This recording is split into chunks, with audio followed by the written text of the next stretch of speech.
You know, in Zen, they say enlightenment consists of recognizing everything as nothing special. I got a nice exegesis on that last weekend from Al Wang, the Tai Chi master. He said, nothing special, just another lousy sunrise. And if you can look at the whole world that way, nothing special, just another lousy sunrise, just more rain, just more food, you got to put your clothes on, you got to drive your car, nothing special. Then you've achieved Buddhist enlightenment, nothing special, just another lousy sunrise. I test myself by listening to Rush Limbaugh. If Rush Limbaugh seems like nothing special, I feel I'm getting close to Buddhahood. Unfortunately, Rush Limbaugh very seldom seems like nothing special. He seems like something obnoxious.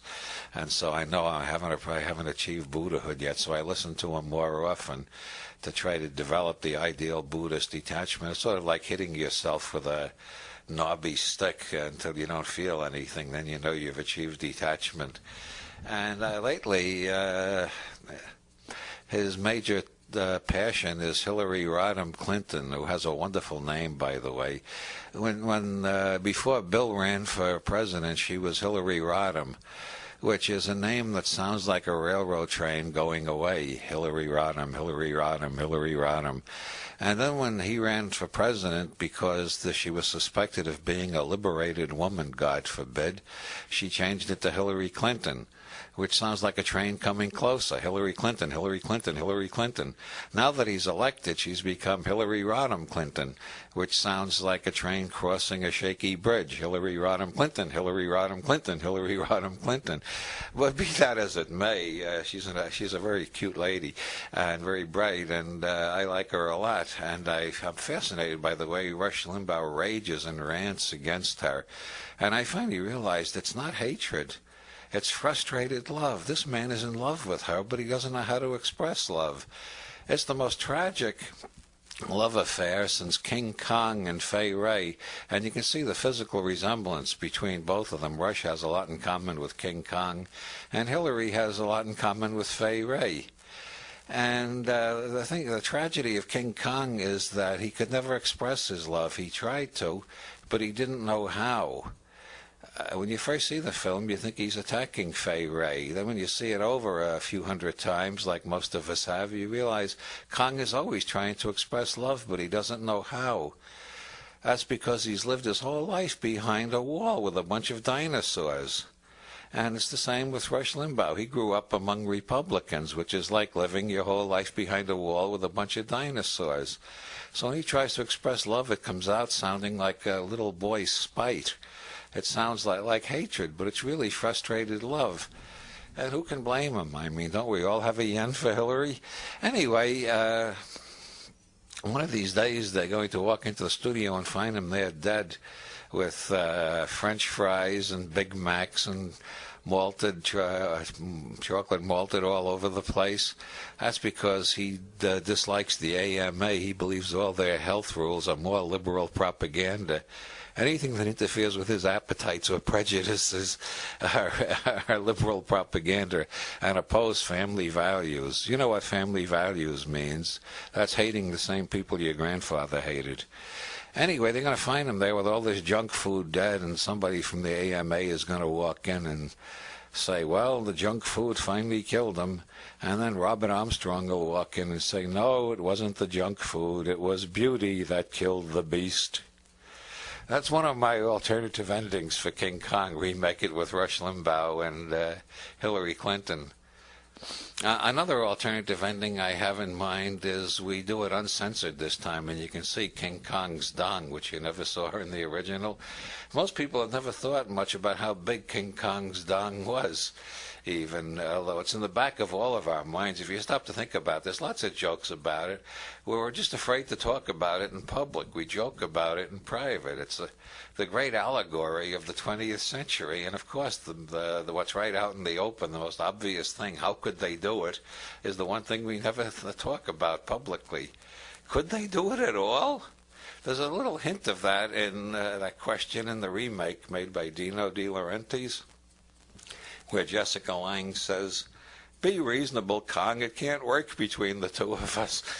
But A French critic named Raymond Bernard wrote an essay based on comparative anatomy and mythology, and concluded that by comparative anatomy, King Kong should have 30 inches. But given his size compared to the size of an ordinary gorilla. But he rejects that after demonstrating it on the grounds that Kong is not a creature in zoology but mythology. He's an ithyphallic divinity in the family of Pan, Dionysus, Osiris. All those old Mediterranean gods had gigantic wangs, which are seldom shown in popular books on the ancient world. You got to get into really scholarly works to find out. They were all shown with dicks 3 times the average size. The ancient Mediterranean belief seems to have been the greater the mass of the willy, the greater the divinity indwelling. And so King Kong, Bernard figures, must have had 3 times as much as we'd expect, which gives him around 6 feet. And so you can understand the panic in New York when King Kong is on the loose. A gigantic gorilla in heat is terrifying enough, but a gigantic gorilla in heat with a 6-foot wang is absolutely terrifying. No wonder everybody's screaming and running around. This ancient Mediterranean belief about divinity indwelling in the willy, and the bigger the willy, the more divinity, has made me wonder who had the bigger dick, King Kong or God? I decided King Kong because if you read Genesis, God walks around the Garden of Eden without knocking over any of the trees. King Kong couldn't walk through there without banging over half the things he ran into. He was so enormous.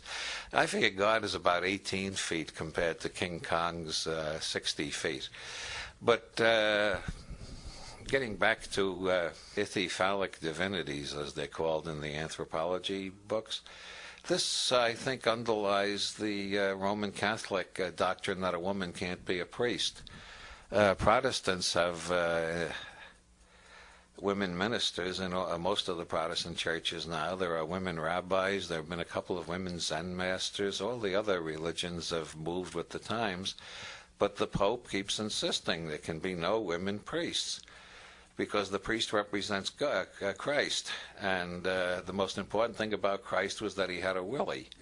Most people think the most important thing about Christ is that he represents love, forgiveness, endless compassion, noble ideas.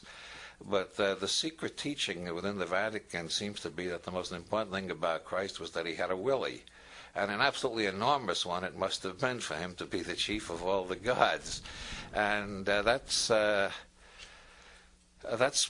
probably why the election of the Pope is surrounded with such secrecy. Every time a Pope dies and they have to elect a new Pope, they go into this solemn conclave. All the doors are locked. Nobody knows what goes on in there. It's all a big secret until some smoke comes out, which is the signal that they've made a choice. I think the way they do it is sort of like they cast the lead in a porno film. Everybody lays it on the table, and the pilgrim with the biggest musket wins.